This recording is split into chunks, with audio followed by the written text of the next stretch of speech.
Okay, you see the fur? Yeah, we're going to go around it. We're going to go around the fur with Deftones. Yes, I think I mentioned this last week. On last week's episode, it dawned on me that I'd yet to talk about this album. And here is the crazy thing. You're going to be hearing this episode on Friday, November 1st, but I am recording it on October 28th. And I looked up, when did this album release?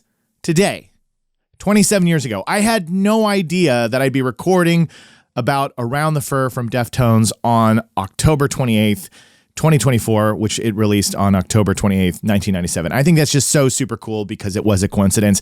But I'm excited to talk about this album, this heavy, brutal, sexy, amazing album, and really what kind of brought metal back into my life during those college years.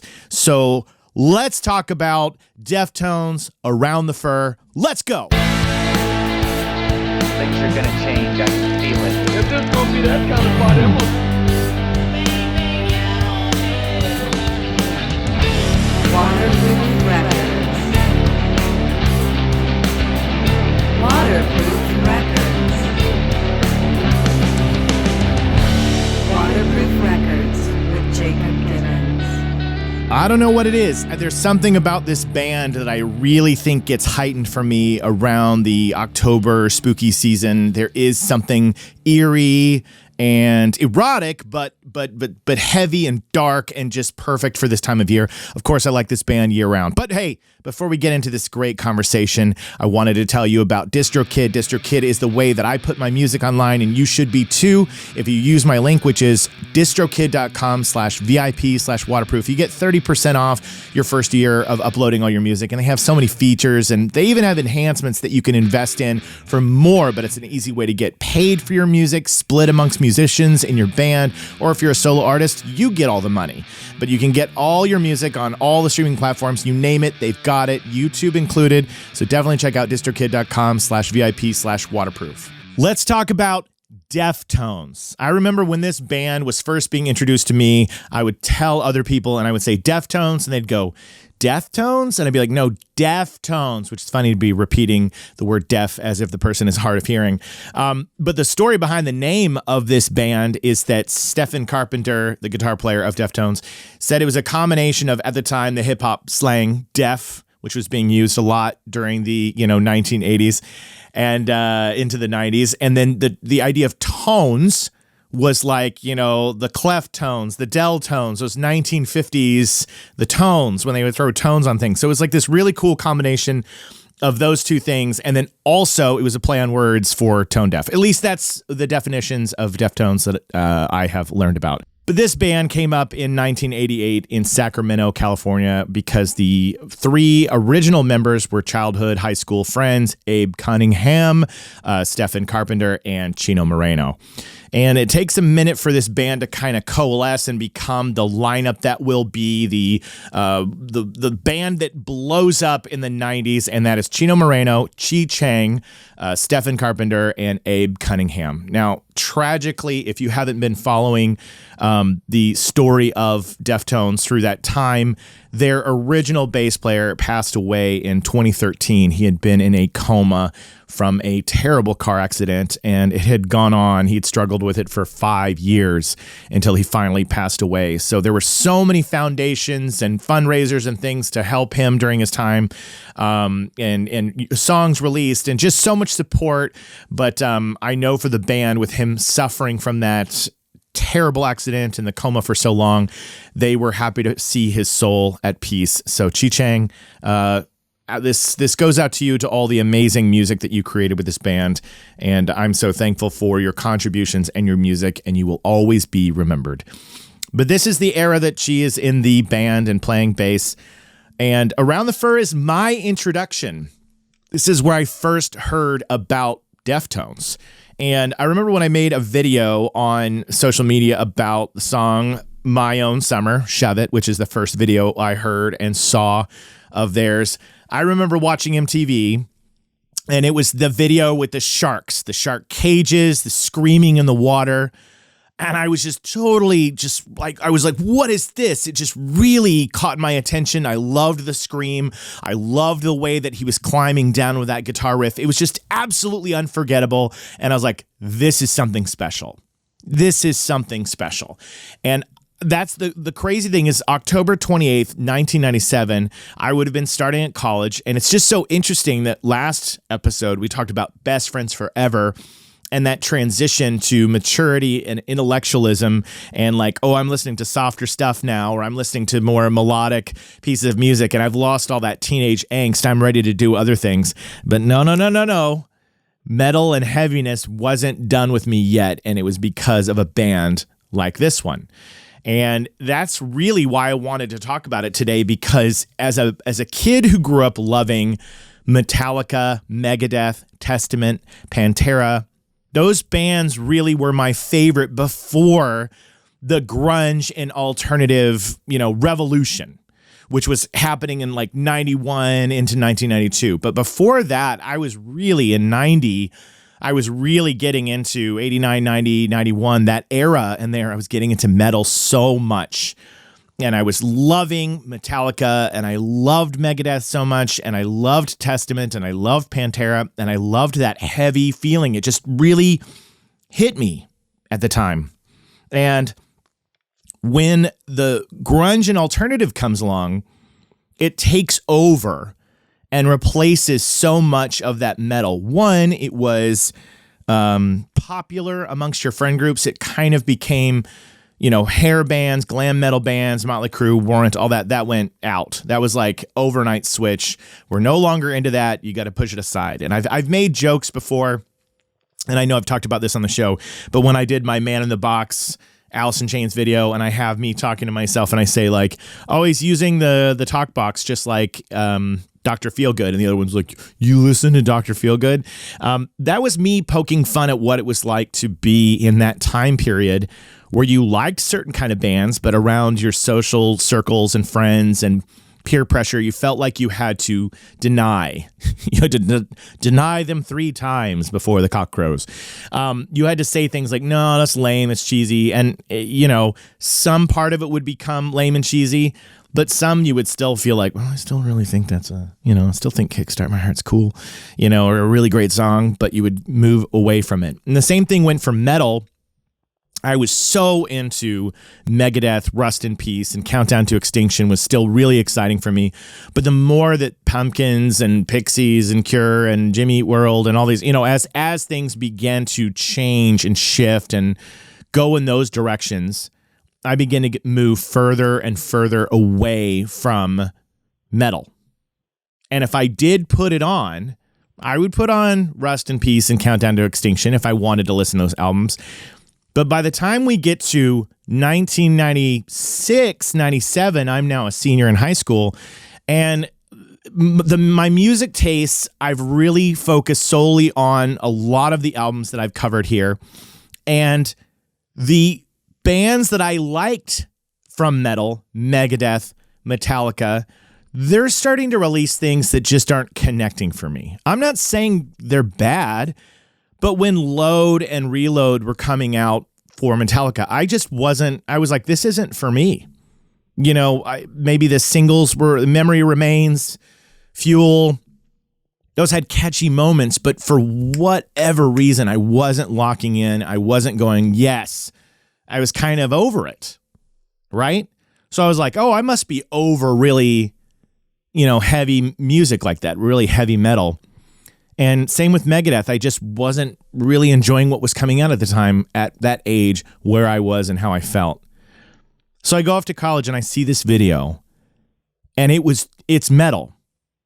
This band earned the title of being part of nu metal, but they didn't think they were being nu metal, and there really wasn't such a thing. They were metal, but they were playing with the format, right?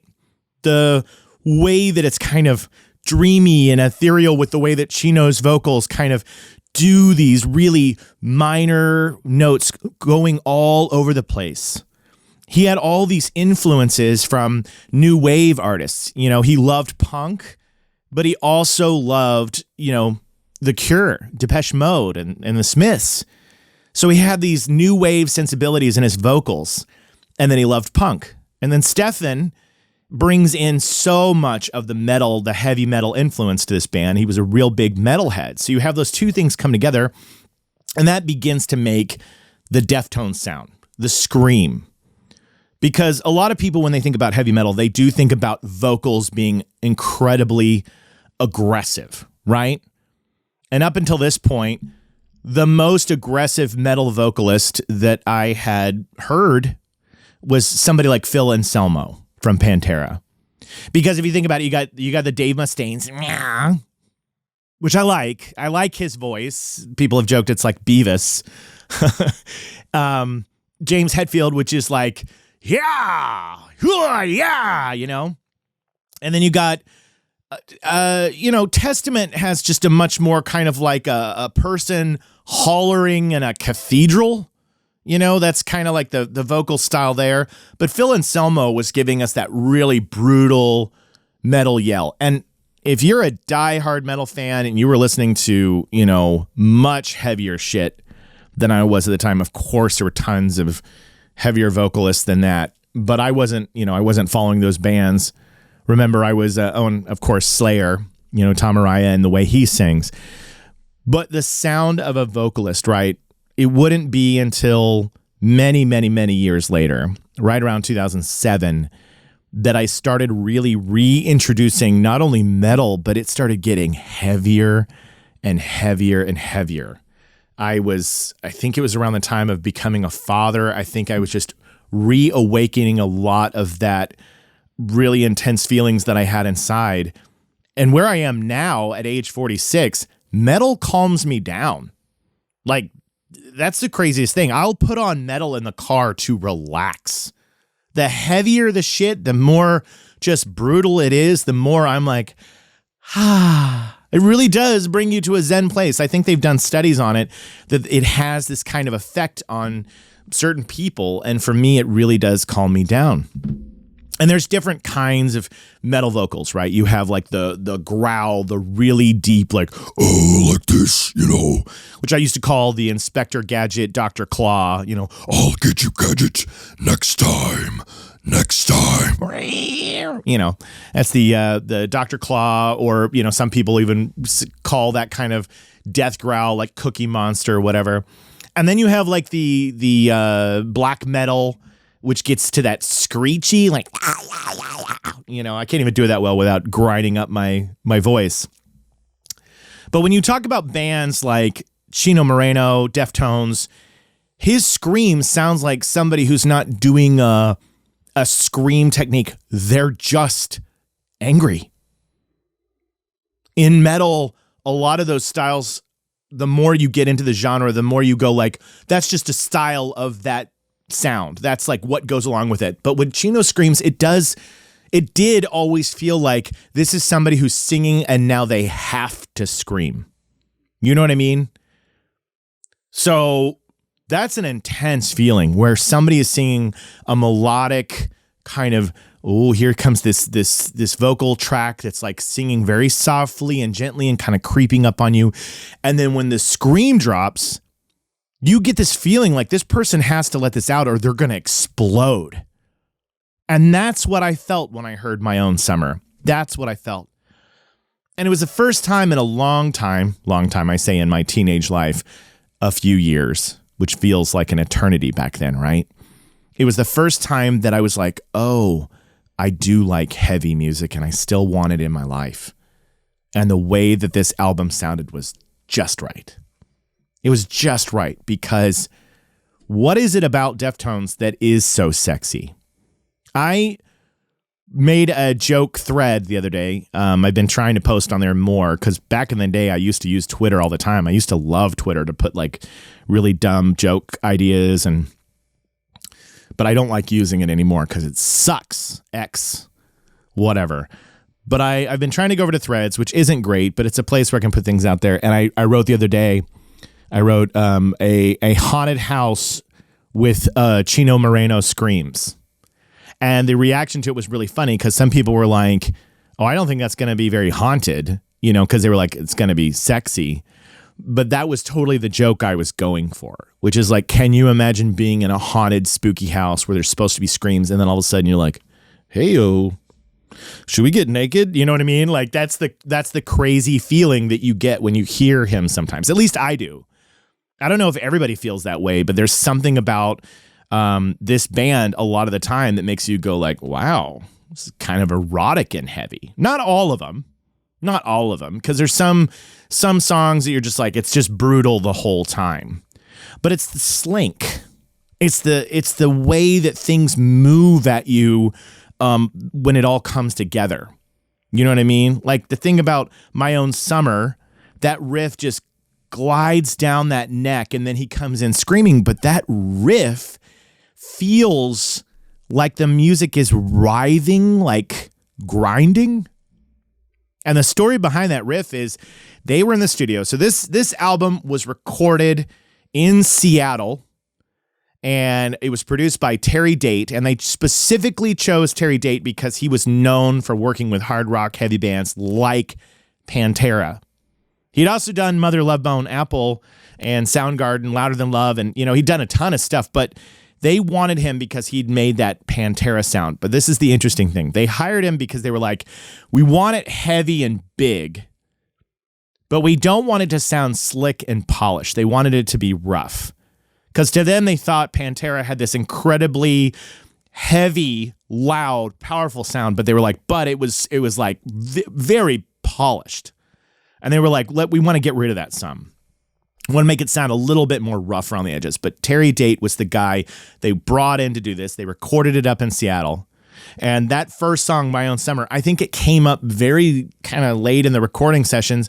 And really, Stefan was just doing like major bong hits. And they're like, you got to go in there and write something.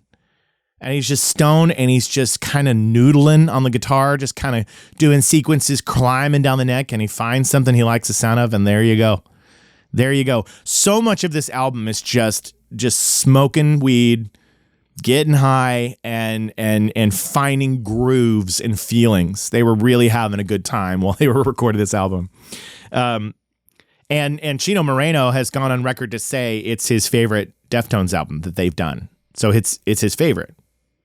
But one thing that there is some record of him not being a fan of, it's the cover, which I love. Now, if you're only listening to the show, I am pointing right now to on the screen next to me, which is the infamous cover of Deftones Around the Fur. Miss Lisa M. Hughes on the cover in her bathing suit, a very sexy shot. This cover grabs you. It is unforgettable. Recently, there was some rumblings of Chino being asked in an interview and him thinking that the cover, the picture of this is horrible.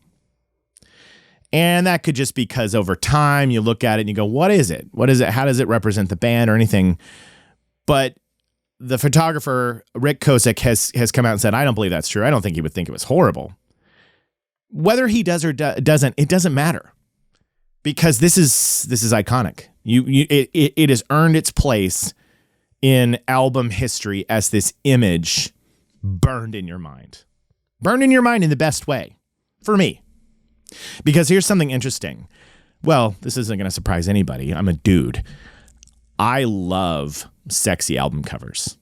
I love them. The Cars, Black Crowes and Morica, Deftones, Scorpions. There are album covers that I've seen in my life that I'm just like, that's hotter than Naked sometimes. You know what I mean? Like a really well done album cover that just kind of hints or peaks or, you know, kind of is suggestive. It's so sexy to me. Such a turn on.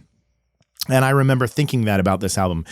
And it wasn't until years later that I was talking to someone and I was like, oh, I love sexy album covers. And I mentioned this, and this person was a female. And they said, oh, that album cover makes me uncomfortable. And sexy album covers make me uncomfortable. And I was like, oh, okay. I had never thought about it that way, but I can understand that for some people, imagery like this can detract. You know, they're trying to just enjoy music. And they're seeing this cover and they're like, I don't like this. This feels like whatever it is in their opinion or experience and how they're interpreting it. But the story behind this cover is very simple. The photographer, Rick Kosick, was a skateboard magazine photographer. The band all were really into skateboarding, and they thought he would be perfect to take the pictures. He would later go on and work on Jackass and Wild Boys, but Rick Kosick is the photographer for this. And they're doing the recording sessions for the album up in Seattle, and they would just have these late night parties, drinking, partying, staying up late. And in the picture, that's a hot tub. Lisa is sitting on the edge of a hot tub, and Rick's just kind of going around snapping pictures, like candid pictures. But as you can see, it's a fisheye, or at least it looks like some kind of fisheye lens, which is very synonymous with skateboarding, 90s culture, just the way that it distorts the object that's close up and the way that the image kind of like, fish eyes out.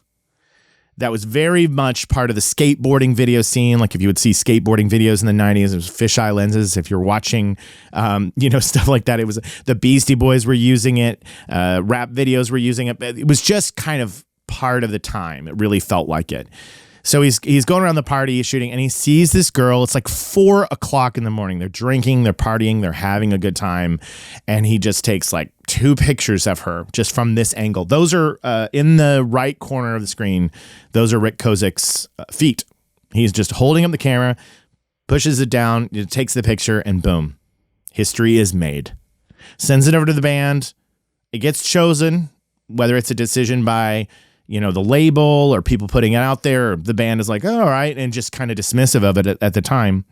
And whether they knew it or not, there would just be something about it that you would be like, you see this? That's unforgettable. It's unforgettable because Adrenaline, the album before their first album, had that, that bulb thing on it, which is cool. But when I saw this, I'll never forget it. Posters, t-shirts, images. You think about this time, it really does feel like a snapshot of 1997, of partying, of having a late night. And the skin, the look, the feel, everything. I'm human. Sexy. Always has been. But it's just interesting how people have different experiences with this. But now the album being called Around the Fur sounds like it's going to be sexual, just like the cover feels like it's got like this sexual energy to it. But Around the Fur, Chino and band members have gone on to say, no, it wasn't meant to be around the fur like what you think, like pubic hair. It was meant to say like fur looks beautiful, right? Fur is like elegant and beautiful. But when you look under the fur into the skin, it's ugly.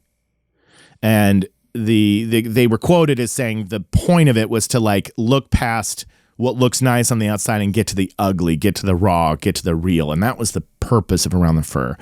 But it serves as quite a nice little, you take it how you want to take it. It definitely feels and sounds like it fits the vibe of the album. But we go down the list, and this isn't one of those albums that I have a story for every song. There's really only specific ones that I know for a fact, like some of the stuff that went into this. But like I said, My Own Summer was the video that I saw with the sharks. And when I made the video on TikTok, I wanted so bad to do something with a shark cage or dipping my head in water. And I was trying forever. I was like looking for filters to see if I could come up with something. And I couldn't. And so then one day I saw this filter where when you breathed, when you leaned your head back, it looked like fire came out of your nose like a dragon. And that was it. That was the moment I was like, okay, what if every time Chino screams, fire shoots out my nostrils like I'm a dragon? Because this song, it's like a sexy dragon, But you go down and you have a song Labia. It's got an H in it now, so it's no longer the female body part. I can't really sit here and say like I know what all these songs mean because sometimes his lyrics are very cryptic. This one feels like it's about prostitution or something going on. A lot of this album has a lot of feelings of jealousy and sex, and there's just different emotional things coming out on this. And that's another thing about this movement of metal that was different than what had come before.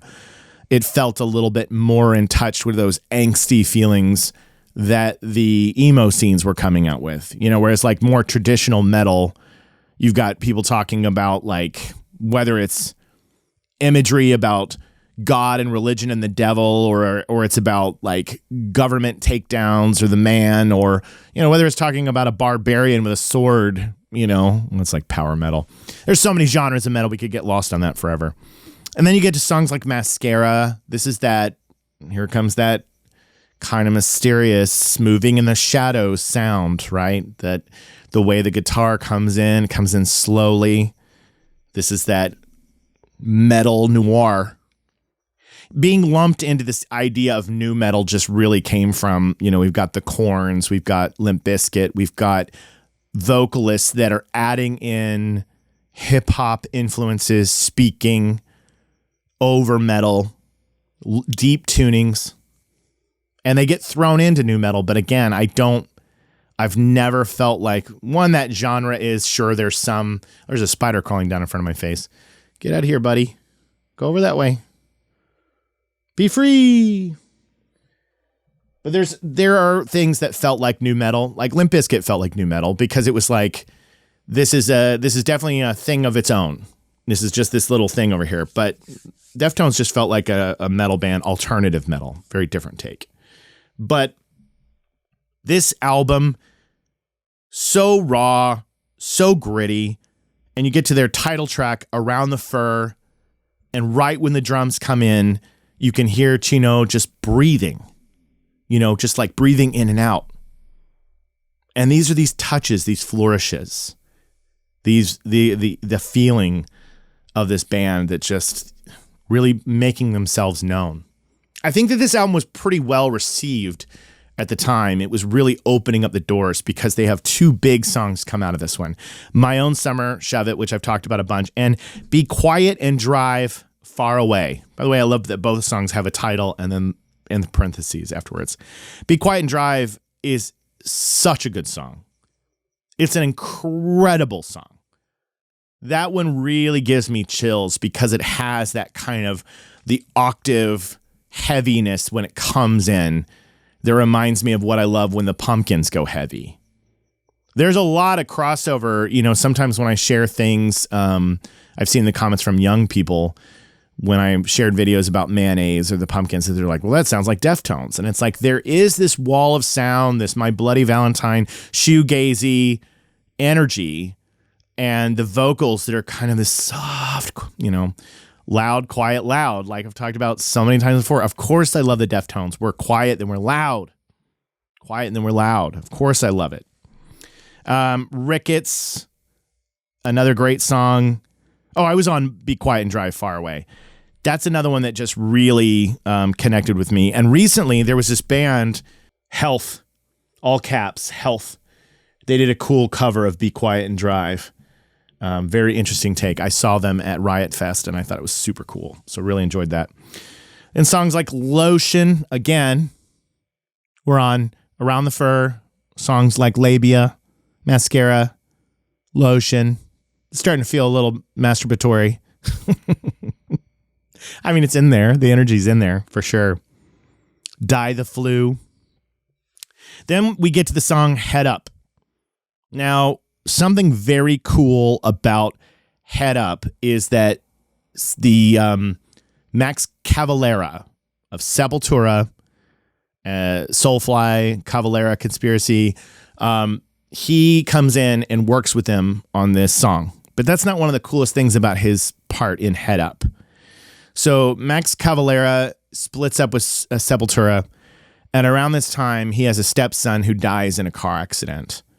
And so he's working through his grief, and he's really researching into this concept of music bringing energies and spirits close to you, playing the music, and then they fly around you. Their souls fly around you. And this is something from South America and Africa. And it was just this thing, this tribal, like even if you were to create a drum from the skin of an animal, like beating on that drum would bring the spirit, the soul of the animal close to you as you beat on the drum. That was the feeling behind this soul fly. And so he's working with them on this song, Head Up, which has just got this really great, grinding. You just move your head when you hear this song. I love this song. And when he comes in singing, he sings Soulfly. And that is the first time that he's really using that in a song to deal with his grief of the death of his stepson. And he will go on and name his next project Soulfly. And it all comes from this collaboration, which I thought was pretty cool. I didn't mean to skip over so quickly over the other songs. Lotion, Die the Flu, fantastic songs. I just don't have anything other than, hey, go listen to them. And then you close out the album with MX, and that has features, at the time, Abe Cunningham's wife, Anna Lynn Cunningham. She's the female vocals that you hear in the first part of the song, and that's the woman's voice in the song. And then there's the long break, and then the secret track of Damone at the end. But right there in the middle is a bong hit. You can hear it. I can't remember. It's like 19 minutes and 40 seconds or something. You hear that.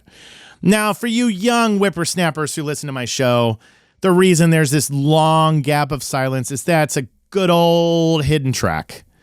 We remember hidden tracks, Gen X and older millennials. Hidden tracks were such an art form that we really loved to find. It was such a pleasant surprise. Something so cool that an artist could do, which was leave a blank space at the end of an album where the tracks move up and then you get that hidden. You don't expect it to be there. You could do it on tapes too, to have the silence, have it ring out and then the song plays. Because I know that on like Endless Nameless, it was supposed to be on the first round on Nirvana, and then it was on the ones after that. And this whole art form, Tool, Green Day, there were bands that were putting hidden tracks before the first track, so you'd have to be on the first track and then you'd have to go backwards, and that's how you'd get your hidden track. It's just a fun way to share something that you didn't know that was there. It was like a hidden treasure, the hidden track. But that art is gone with streaming, essentially, because I can look at a track and see, oh, it's 30 minutes long. This song is 30 minutes. Oh, no, there's 25 minutes of silence. Well, that's because it's streaming. I can see it. It's like having the treasure hidden in plain sight. You know what I mean? It's like the gift is right there. You know it's right there. So you get to go look at it. But back then, this was always so fun to get an album and discover in this long period of silence, like, am I going to get a hidden track? Am I going to have one? And they give one to you. They give you the bong rip, and then they give you Damone at the end. But I wanted to say, I talked a little bit about weed on this album. So I wanted to share, because weed for kids in the 90s, a lot of times whenever I post videos and I have these like super dramatic reactions to songs, people are always like, yeah, you were smoking or you were high. But us Christian kids growing up and struggling with like balancing faith and their love of music, I was scared to death to have weed.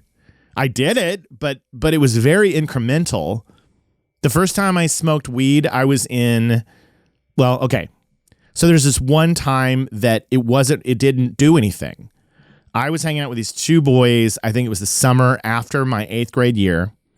And one of the kids, his older brother, had like a pipe.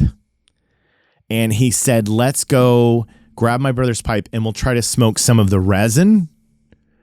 And I remember being with these other two boys, and I remember, okay, I'm going to try to do this. And I remember him grabbing it, and I remember us smoking what was really an empty pipe, and nothing happened. Like we were trying to get high off this resin. And that was my first memory of trying anything, but I didn't feel anything. Nothing happened at all. Now, fast forward to sophomore year. Sophomore year in high school, I give it another go. I have a really good friend at the time named Andrew, and I felt just incredibly safe with Andrew. Andrew made me feel like I was going to be okay. So when we decided that we were going to smoke weed together, I felt like it was going to be a good experience. I didn't think it was going to be bad. And I think there was a few others that might have been there as well. I'm not going to try to out anybody's names, because people who know me, whatever, they may not want me to be talking about this stuff. So maybe I should take out his name. Anyway, so I'm a sophomore. I'm hanging around with some guys that I feel a lot more safe with, and I decide to try it again. And I have that experience, and I remember feeling it sophomore year. But then I'm in a serious relationship. I'm in theater while I'm listening to music. I'm going to church. I just have the guilt, and I'm too scared to get stoned. I don't really pick it up again until I get to college. I kind of, my whole senior year, experimented a little bit with drinks here and there with drinking senior year, but I wasn't really a wild kid in high school. For being a music lover, and a lot of times people are always commenting and being like, oh, well, you must have done this and you must have done that. But it was something that the guilt and remorse and fear that I had built around it. One, from the church, from my parents, the fear of like all the horror stories. This is so long ago and before the legalization. And you really learn that there's really nothing to be afraid about with weed at all. It's such a docile thing. Everybody I know who gets high usually just likes to watch movies and hang out and laugh or snack and fall asleep, depending on what kind you're smoking. But then it wouldn't come up until college. And this album, it's interesting because I would have never thought to sit there and get high and listen to metal before, especially the kind of stuff that I listened to growing up, because metal is so visceral and intense. And whenever I'm stoned, I'm always kind of like, I don't want to have that happening in that state of mind. But I would say not every song on here, but that slink, that segsy move, that groove, that feeling, you can see why some of the feelings and energy that come from this are in that headspace. Now, I'm not going to lead a bad example. If you're really young, I am not telling you these stories to encourage you to have weed or to smoke weed. That's not it at all. My kids aren't doing it. And I know that. You might be saying like, how do you know? I have a good communication with my teenage son. And we have an understanding that if he ever does go down that road, he's going to tell me about it. And I believe it. I'm not naive. Because you know what? I told my parents too. I told my mom and dad, and my dad wanted to spank me really bad. He wanted to punish me, and my mom pulled him aside after I confessed it to them. And she said, he gave it to us. He told us out of his free will. He confessed it without us pushing, pressing, or, he didn't do it because he got caught. He just told us. And so she said, if you punish him, he's going to know he's not safe to tell us. So I remember that because I did want to tell them. I had such a guilty conscience about it that I wanted to tell them. And the fact that my mom convinced my dad not to, get me in too much trouble, I felt so safe around them that really was one of the other reasons why I didn't want to do it anymore. Because there was something about my relationship with them that I really did love them, and I wanted them to be happy. And that's another one of the reasons why I didn't want to get fucked up on drugs or get drunk all the time. I struggled so much with that because so many friends of mine had difficult relationships with their parents, and wanted to act out and wanted to be rebellious and want to be teenagers and want to do the wild thing. And every time that I wanted to do something rebellious against my parents, they would turn around and do something incredibly thoughtful or loving and really listening. And I was like, oh damn, makes it hard, to want to do that. Now, I'm not saying my parents are perfect. There's a lot of things out there for everybody in their life that they got to deal with. And I have my own fair share, I promise you. But I just felt a little bit talking about my weed experience on here at the end of this episode. I feel like on the Deftones Around the Fur, you gotta just talk about the weed. But that's pretty much it. It's such a kick-ass album. I didn't know about Adrenaline. This was the first album I heard. This is so vampiric, This is such a very much like in the shadows, lurking metal album. Sexy, dark, amazing. And of course, after this, they'd followed up with White Pony, another amazing album. It's a killer band, and I've yet to ever see them play live. And if you're a Deftones, you could write a book on this band, and I've gotten some of the facts wrong. I apologize. I know what this album makes me feel. I know the energy. I know how it came along at a certain time in my life and reminded me of a feeling that I had. But when I dig in and I do some of the research on these albums, I don't, I'm getting the information the best I can from the internet, but sometimes, things are wrong. So apologize if I messed anything up. But my stomach has been growling this whole time. I don't know if it's been picked up on the mic. Thank you for joining me on an episode of Waterproof Records. I want to give a huge shout out to Pantheon Podcast, the Big Papa, the parent of Waterproof Records. They're the ones that brought me under their wing, brought me into their network, and they are the largest collection of music podcasts out there. So if you go look at Pantheon Podcast website, you'll just see tons and tons of every band, every artist, tons of genres and styles, so many amazing shows, and there I am amongst all them. You can see the Waterproof Records logo on there, and it's really, really cool. I want to thank them because I'm so happy to be a part of their network and be a part of their support. They really do help me continue making this show.